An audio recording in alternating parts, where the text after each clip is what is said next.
Dossier numéro 1 les amis, The 80 Show. Le AD Show, c'est un show planétaire, un show mondial, connu dans le monde entier, qui a bouleversé notre pays.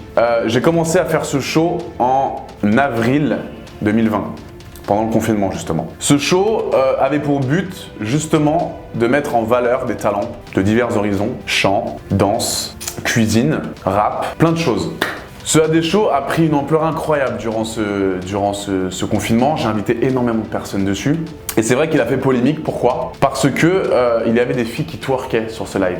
Il y avait des filles de différentes régions de France qui me contactaient pour pouvoir justement passer sur mon live, qui voulaient twerker. Encore une fois, où là, moi, je rectifie le tir, c'est que je ne forçais personne à venir sur mon live. Moi, j'attendais de recevoir justement les messages sur mon compte Instagram qui me disaient « Ouais, Adé, écoute-moi, est-ce que c'est possible de faire le show sur ton live ?» Et moi, ce que je faisais pour faire justement gagner des abonnés aux personnes, c'est que je mettais leur arrobase sur mon live. Donc les gens avaient un but en venant sur mon live, c'est de gagner des abonnés, de se faire voir. C'était comme une plateforme de pub en gros. Et en fait, on m'a reproché de faire des lives pornographiques.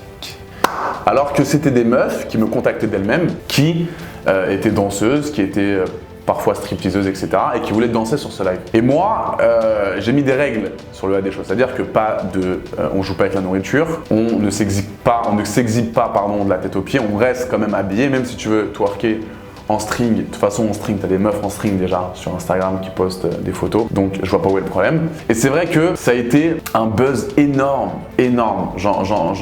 Quand j'en pense, maintenant ça me donne des frissons parce qu'on parlait de moi partout. Bon, c'est vrai que je me suis pas mis tous les groupes féministes dans ma poche, mais encore une fois, je me défends dans le sens où je ne forçais personne. C'était des meufs qui m'appelaient, qui voulaient passer sur mon live, etc., qui étaient fiers, qui étaient…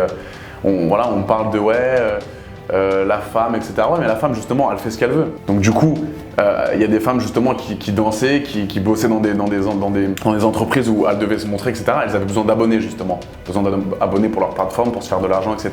Et elles m'utilisaient, moi, pour, justement, se faire voir. Donc du coup, on partageait des moments assez cool le soir. Pendant le confinement, on n'avait rien à faire. Et ce que je regrette, c'est d'avoir justement blessé certaines personnes, peut-être. Pour le coup, je faisais exprès justement de mettre des règles, de ne pas aller trop loin. Mais c'est vrai que je peux comprendre à l'heure actuelle maintenant s'il y a des personnes qui n'ont pas été d'accord justement avec ce genre de procédé, etc. Comment j'ai pu faire les choses. Les conséquences, c'est que j'ai perdu mon compte Instagram. Je pense, et j'en suis même sûr, que je n'ai pas perdu ce compte Instagram parce que j'ai enfreint les règles. C'est juste parce qu'ils m'ont signalé. Tous les influenceurs qui n'avaient pas de vues, qui n'avaient pas de place, parce qu'on parlait que de moi, je vais être honnête, on parlait que de moi sur les réseaux. Dès que je lançais un live, il y avait tout le monde sur mon live. Donc du coup, ils se sont sentis peut-être, ils ont ressenti cette concurrence avec moi. Et du coup, ils prenaient leur téléphone, tout simplement, et ils disaient voilà, je trouve ça inadmissible ce que AD fait, allez regarder son live, il faut absolument aller le signaler, etc. Et du coup, quand un influenceur de 100K, 200K, il fait des vidéos YouTube où il met des stories en disant allez signaler ce mec, c'est très rapide, hein. Avec l'algorithme, avec les robots d'Instagram, ça m'a sucré mon compte. Et du coup, c'est là où j'ai été très déçu. C'est que pour le coup, j'avais tellement percé, entre guillemets, j'avais pris 500 000 followers pendant le confinement. J'aurais pu aller jusqu'à 1 million, 2 millions, 3 millions. Et du coup, non, c'est des personnes qui m'ont voulu du mal. Ils m'ont tous signalé en masse. C'est pour ça que j'ai perdu mon compte. J'ai fait beaucoup de demandes, j'ai beaucoup bossé pour essayer de le récupérer. C'est compliqué parce que Instagram, le service client, pardon, personne ne me répond. J'ai eu quelques pistes, mais c'est compliqué. Donc pour l'instant, j'attends et on verra bien. Le AD Show, les amis, je pense sincèrement, devant vous, devant la France entière, que je suis non coupable. En revanche, je tiens à m'excuser à toutes les personnes que j'ai pu blesser pendant ce show. Ce n'était pas volontaire, j'ai juste voulu passer des bonnes soirées. Je suis un mec fun, gentil, respectueux. J'étais confiné, j'étais mal dans ma peau, je pouvais pas voir de meufs. Et je me suis dit pourquoi pas faire ce AD Show pour mettre la bonne ambiance. Donc si je vous ai blessé, excusez-moi. Bisous. Dossier numéro 2, ma petite Mel. Yes, c'est. Alors, ma petite Mel, quand on s'est rencontrés, elle était mignonne, mais sans plus. J'étais pas en mode waouh, quelle bombe atomique. Et je me suis dit ouais, je pense qu'on peut bien s'entendre elle et moi. Et du coup, au fur et à mesure de l'aventure, et j'avais vite cerné cette fille. Je voyais, je savais un petit peu comment elle était, etc. Du coup, je me suis dit, je pense qu'il y a quelque chose à faire avec cette meuf. Du coup, je me suis dit, allez, on va ouvrir le dossier Mel, on va creuser un petit peu et on va voir ce qu'on peut faire avec cette petite Mélanie. Et du coup, moi, généralement, quand je m'intéresse à une fille, quand je donne tout, j'ai toujours du retour. Et là, pour le coup, on a passé une aventure incroyable, elle et moi. On a kiffé dans tous les sens du terme. Après l'aventure, c'était compliqué parce que j'ai retrouvé la vie normale, entre guillemets. Et on s'est vite séparés.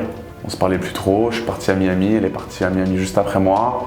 Et au final, on s'est rendu compte que on se kiffait de ouf dans l'aventure, mais quand on est reparti dans la vie normale, on a vite pris des chemins différents. Du coup, maintenant on est toujours en contact, mais c'est plus comme dans l'aventure.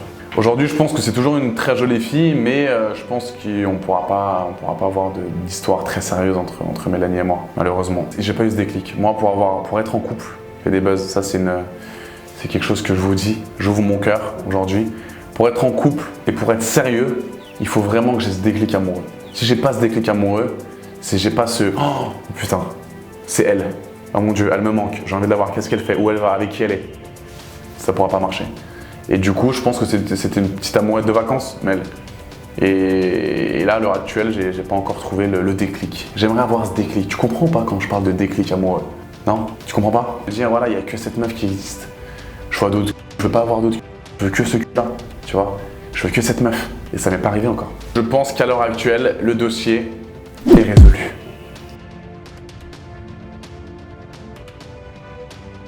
Ok, alors, dossier AD. Je suis désolé, mais voilà, je préfère parler de moi.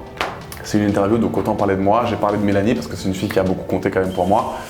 Et du coup, le reste, on s'en bat un peu les reins. Yes, sir. Donc du coup, j'ai une grande annonce que personne ne sait aujourd'hui, c'est que ça fait 26 ans que j'habite chez mes parents et dimanche, je pars à Dubaï. Je pars pour 6 mois parce qu'avec le confinement, 21h, 6h du matin, c'est pas du tout pour moi. Donc du coup, je prends mes valises, je me casse. Ça fait 26 ans que j'habite chez mes parents, que ma mère me supporte. Et là, je pense qu'il est temps vraiment de prendre mon envol. Donc, je pars avec mon meilleur pote qui est ici présent, qui a peur de se montrer. On a plein d'activités à faire. On va kiffer notre life à Dubaï. Donc, restez connectés sur Snapchat, que je mets juste ici. N'hésitez pas à suivre toutes mes stories sur Snap. Pas de filtre sur Snapchat. On va tout vous montrer. À l'heure actuelle, je suis célibataire. J'ai pas encore trouvé mon âme sœur. Donc, du coup, on est célibataire, on profite, on fait la fête et on rencontre des meufs. Voilà. J'ai 26 ans. Je suis pas marié. Je suis pas en couple. J'ai pas envie d'avoir d'enfants maintenant. Je vis ma best life, tout simplement. Donc, suivez-moi bien sur Snapchat, vous allez tout capter. Yes, sir. Dossier à Dubaï, les amis AD, coupable à 100%. Vous allez voir, ça va être des vacances de folie. Je pars à Dubaï, je prends mon appartement, ça va être une dinguerie. Yes, sir.